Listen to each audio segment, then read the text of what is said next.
In this video, we're going to learn how to change the Shopify announcement bar and replace the old one with a brand new bar just like this. There are 4 distinct versions. This one is the second version of the bar, then comes the third, and finally, this is the 4th one. Follow the video step by step to learn how to add this bar to your store. First, we'll navigate to the online store, and by clicking these 3 dots, we'll duplicate our current theme. This ensures we have a copy. Once we've made the necessary changes to this duplicated version, we can then replace the existing theme with our modified one. This way, if any issues arise, you'll always have a functional backup from the version we just created.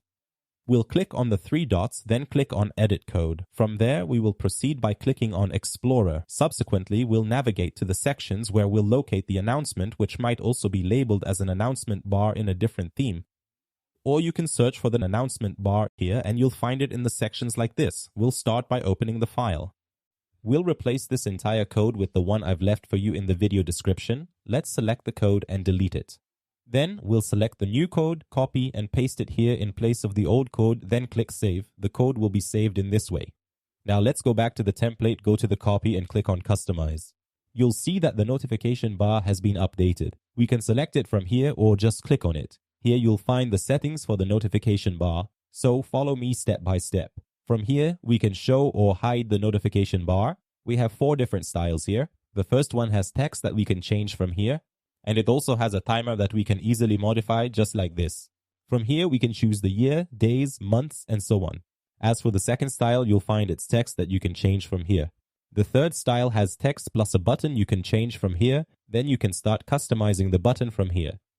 So then it can lead to either a collection or a product page. This is the 4th design, which also has a button and text just like this.